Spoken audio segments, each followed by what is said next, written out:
वालेकुम स्टूडेंट्स, आज का जो हमारा टॉपिक है वो है चैप्टर 6 पार्टिकल्स के बारे में हम लोग पढ़ेंगे। पार्टिकल्स का तो आप लोगों ने पढ़ा ही है कि पार्टिकल्स किसे कहते हैं।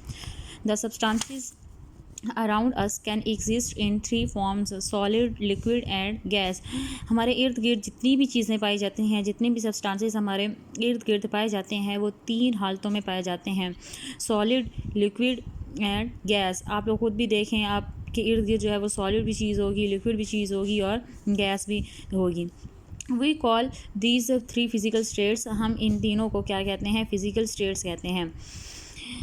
सबसे पहले हम सॉलिड्स के बारे में पढ़ेंगे कि सॉलिड्स है वेल डिफाइंड शेप्स। सॉलिड्स जो है उनकी जो शेप होती है वो वेल डिफाइंड होती है, यानी एक मखसूस उनकी शेप होती है। The crystalline solids in the photograph have flat faces and sharp edges.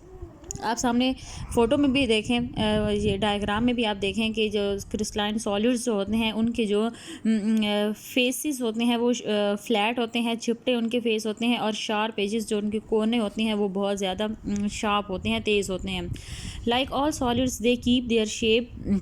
तमाम सॉलिड्स की तरह ये भी अपनी शक्ल जो है ये बरकरार रखते हैं, ये अपनी शक्ल को चेंज नहीं करते। And do not flow over surfaces, और ये तैरते भी नहीं है। जब सॉलिड चीज़ आप लोग खुद देख लें कि अब जैसे ये मेरे हाथ में पेंसिल है तो ये एक सॉलिड चीज़ है, तो ये भी जो है ये अपनी जगह पे फिक्स रहेगी, इसकी शक्ल जो है वो भी बरकरार रहेगी, और ये एक जगह से दूसरी जगह जो है ये मूव नहीं करेगी। तो इसी तरह तमाम सॉलिड्स जो हैं वो एक जगह से दूसरी जगह मूव नहीं करते, वो अपनी उनकी जो शेप होती है वो फिक्स होती है, और ये तैरते भी नहीं हैं। Substances like sand and sugar may not appear to obey these rules.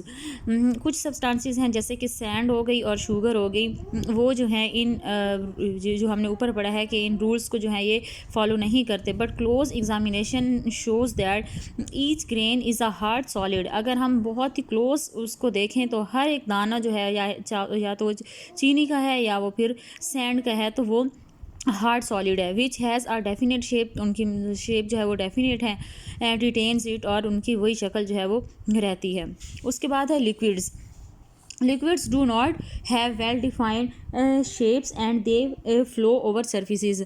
Liquids जो हैं इनकी जो शेप होती है वो वेल डिफाइंड नहीं होती, यानी उनकी शेप जो है वो मखसूस नहीं होती, और ये सर्फेसिस के ऊपर जो है ये तैरते हैं।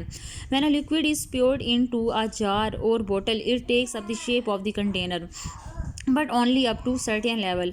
हम लिक्विड को जिस चीज़ में डालेंगे ये उसी की शक्ल ले लेगा, चाहे हम उसको बोतल में डाल रहे हैं, चाहे हम उसको गिलास में डाल रहे हैं, चाहे हम उसको बाउल में डाल रहे हैं, या हम उसको जार में डाल रहे हैं, तो हम जिस में डालेंगे ये उसी की ही शेप ले लेगा।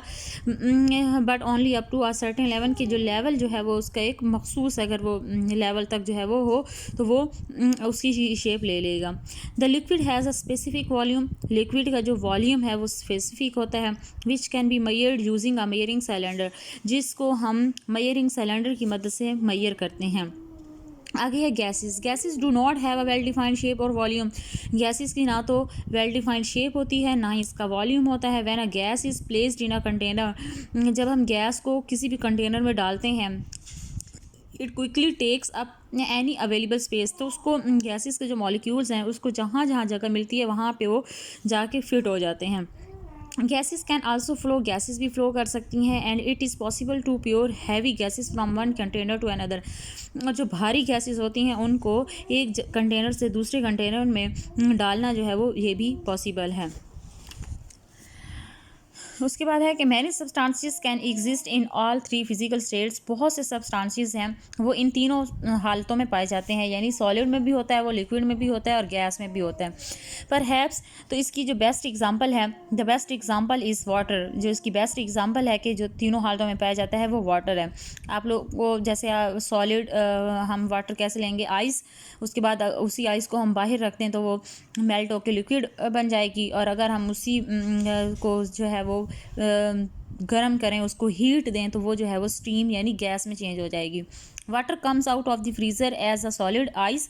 अगर हम फ्रीज़र में से उसको निकाल के रखते हैं सॉलिड, तो वो जो है आइस होती है वाटर।